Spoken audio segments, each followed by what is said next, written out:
Hey guys, welcome back to Matthew's Ballistics. Today, headed out to the range, and I'm going to work on confirming some of the information on my chart that I'm building, my ballistic drop chart for the 6.5 Creedmoor.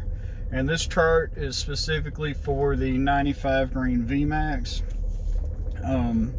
which is my hunting round that I load for this rifle. Now I've tested it in shorter barrels, and in a 16-inch barrel 6.5 Creedmoor, my velocity was about a little over 3,000 feet per second, like 3,050, somewhere in there. So with the 26-inch barrel, I really don't know what to expect. I just kind of guessed that it's probably going to be about 300 feet per second higher, about 3,300. But today I'm actually going to go out and we're going to figure out what that baseline really is out of the 26-inch barrel. It could be 3,400 feet per second, or maybe even higher, maybe less than that. We really don't know. So the reason why I need to do this is so that I can input the data correctly in my drop chart. And I'm doing my drop chart in 100-yard increments. But once I get it set up, and once it's accurized and set up for the round that I'm using, didn't see that guy, pulled up over the top of that hill pretty quick.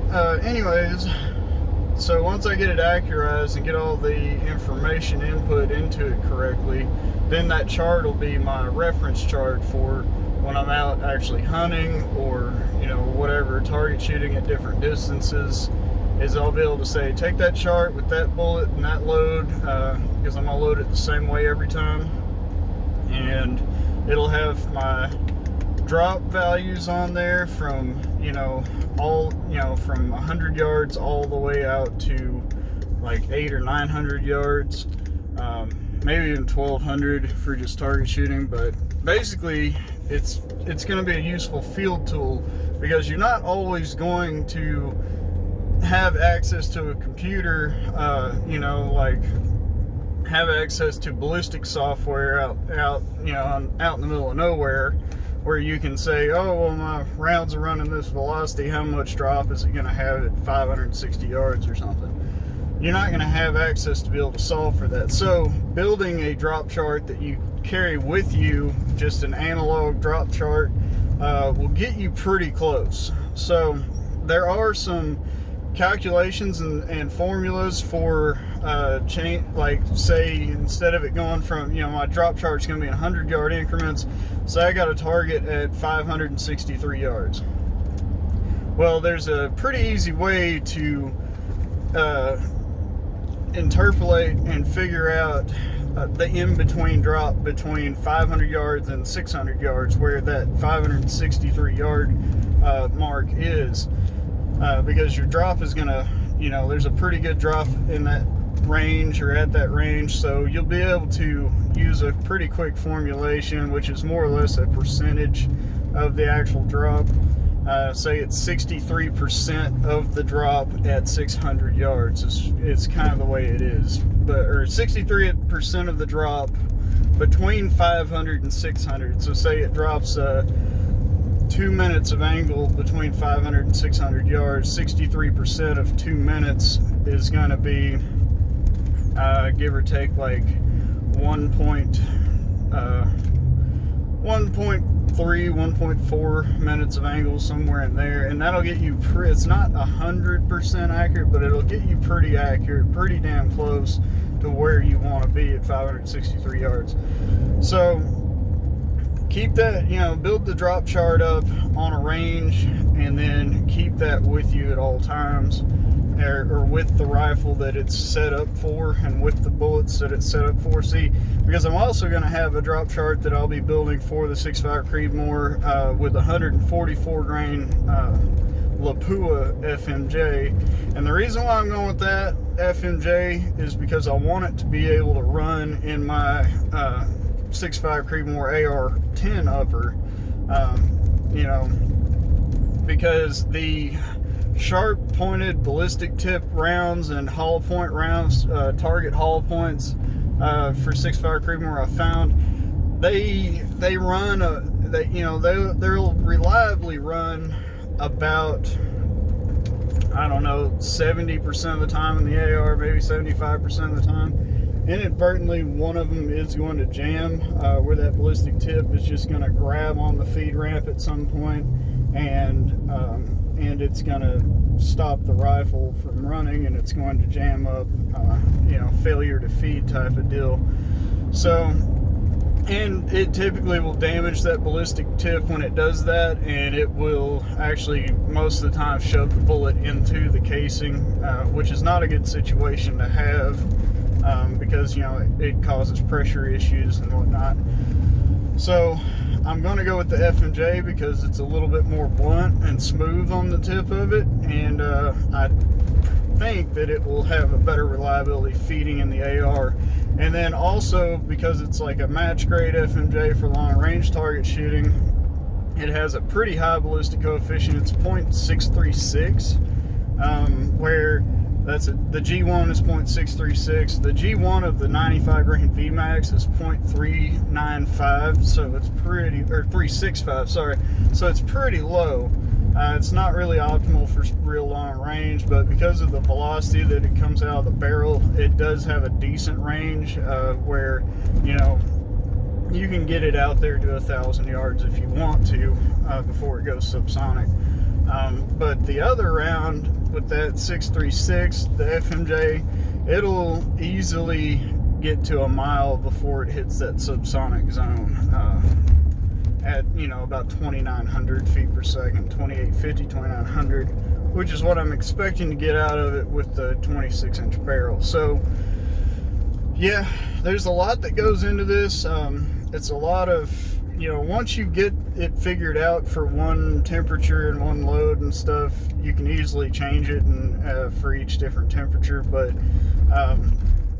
I'm going to set my standard conditions at 70 degrees, which is what I'm going to try to do today. Currently at 68 degrees, so hopefully by the time we get to the gun range, it'll be right at 70, and that's where I'm going to record my data and compare it to the actual chart that I've got now. And I know it's not going to be accurate, but hopefully I was pretty close in my guesstimation. So I got to record that data at 70 degrees, and then I'll take it and I'll re-input it into JBM Ballistics, and then I will adjust the information on my chart at 70 degrees for the amount of velocity that it's actually running, and adjust all the drop values for that. And then, of course, to do this ideally, to make the whole chart work for every temperature, you would go out and each temperature zone actually rerun the test at each temperature zone, so you can get an accurate velocity rating, and get your velocity for that temperature for each zone accurately, and then all your drop values will be more accurate. So today's gonna be the 70 degree day. I don't think we're gonna get any more hot days. We're getting into the fall, and fall's getting going good for us. So getting into the cooler weather, I'm gonna come out and retest and hopefully set days up to be able to test at 60 degrees and 50 degrees, and then 30 and 20, 30 and 10 and 0. So I don't know if we're gonna really get to 0 degree day until like maybe around February or March area. We might have 1 or 2 0 degree days, but I can kind of just guesstimate what that's gonna look like and be pretty close, because the chances are of needing to be able to hit something at 600 yards or 700 yards on a 0 degree day for me in the area that I live are pretty slim to none, but it would just be cool to have that information just in case. So anyways, I'm gonna get over here, get over to my parents' place, get my dad loaded up with me. He may or may not bring his 6.5, and we'll test some of my 95 grain VMAX in it. But these are purely hunting loads for me. They're purely for harvesting food. That's all they're going to be for, and I just want a really accurate drop chart for them, so that I will be able to hunt and harvest food in any kind of condition that I may run into. So, all right, we'll see you guys here in a few minutes at the range.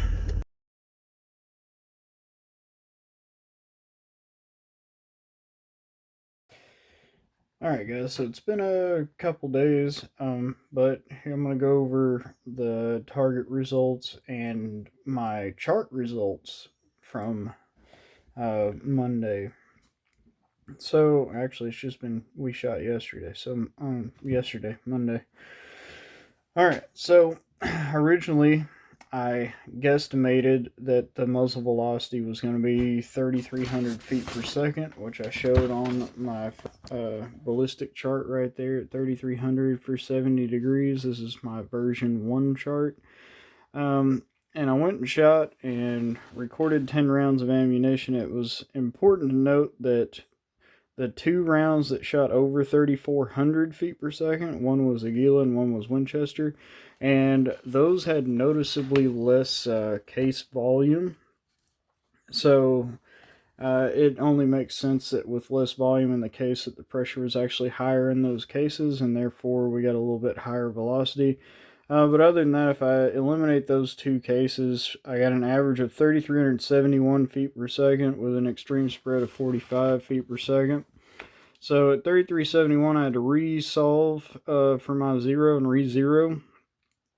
And then from there, the math on the ballistic, with a ballistic calculator, said that at 200 it was going to drop 1 minute of angle, and at 300 it was going to drop 2.7 minutes. And which comes out to roughly 4 clicks and 11 clicks on the turrets.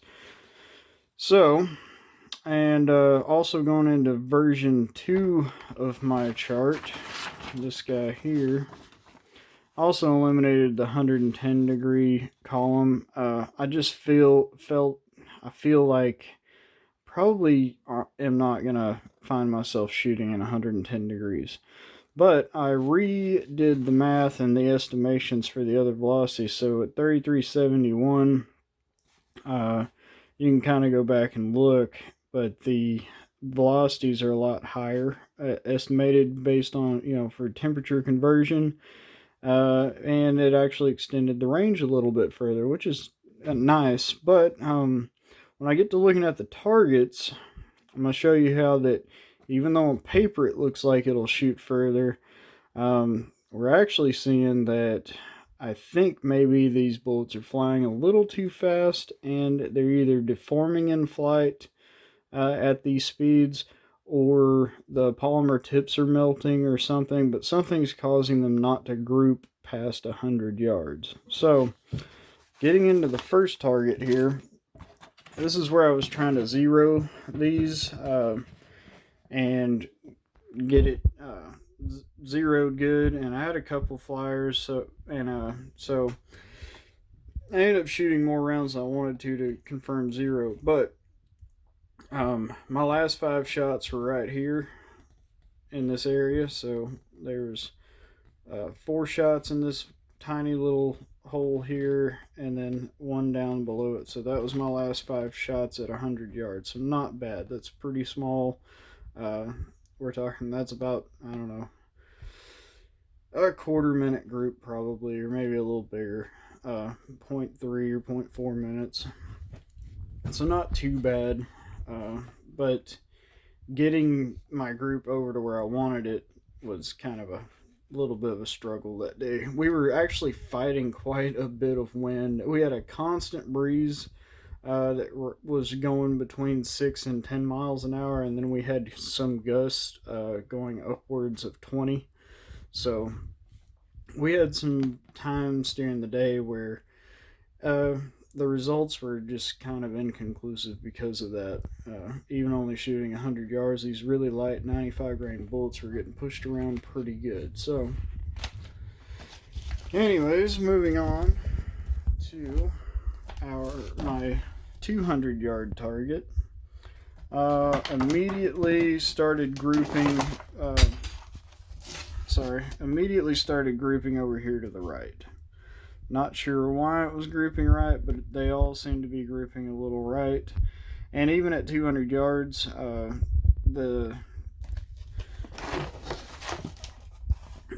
these down here were my first grouping, and not a real tight group there. That's about a minute and a half or so.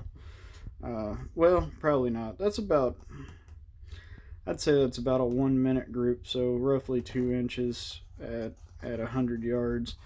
And so I moved it up 4 clicks, which is roughly 2 inches to get to here, and I shot, and my group was all over here. This was the next group, a 5-shot group. So really that group was actually pretty tight there, except for the one high one that shot up. And then I moved it over and shot another group here, and not terrible. I actually moved it a little too far when I first started, and this group was the one I shot, and then I moved it back. So I ended up with this group here in the center, which is like about 1.25 inches at 200 yards. It's not too bad. It's a pretty nice little group. So then we moved to 300 yards, and at the 300-yard target was actually, if I can get this thing to focus, was actually where I readjusted back to my 0 at 100 because I wanted to see how much of a drop this really was. So at 300 yards, the 5 shots down here towards the bottom was the first group, and they're pretty. We had 3 shots that real nice together, and then 2 shots over here. So that could be me, or it could be the wind pushing it left to right.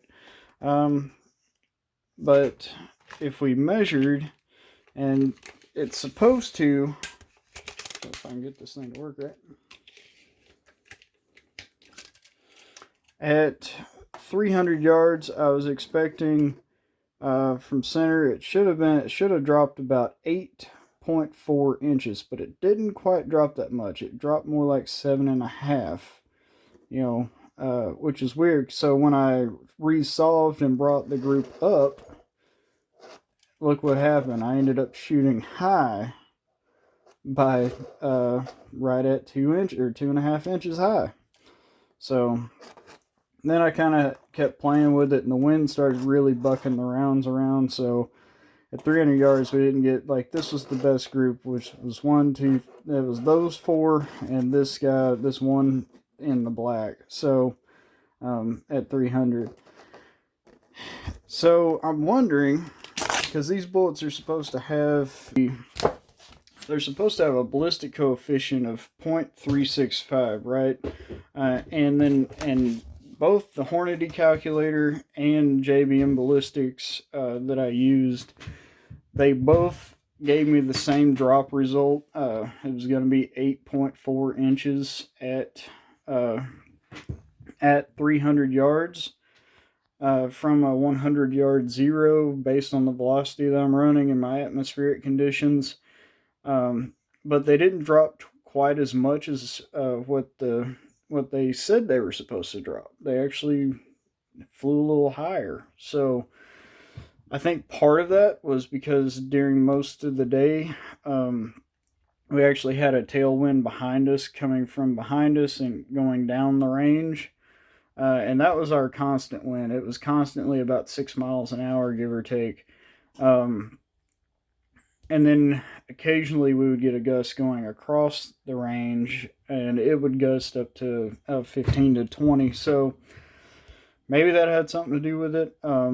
Or it could have been the fact that I was shooting in a fairly rapid succession. I didn't have a lot of time yesterday to sit there and wait for the barrel to cool down. So maybe shooting in rapid succession, which means I'm shooting around probably every 30 to 60 seconds instead of actually letting it cool down for 3 or 4 minutes in between shots.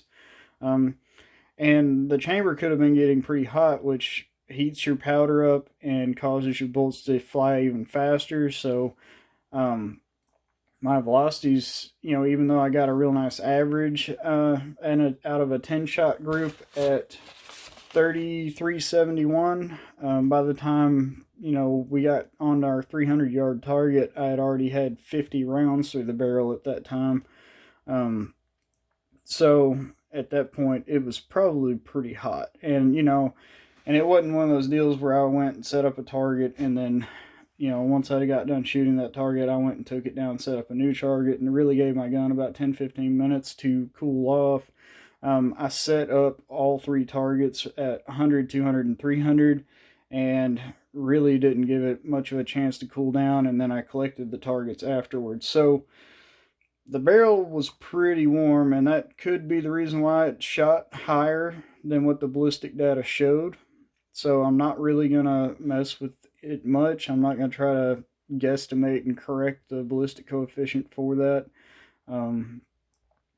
But yeah, I'm actually pretty happy with the results now that I'm like really looked at it. At first, I didn't think it was very good shooting on my part. You know, either I'm just not holding it steady enough or not. But then I got to think about all the variables that I'm having to deal with.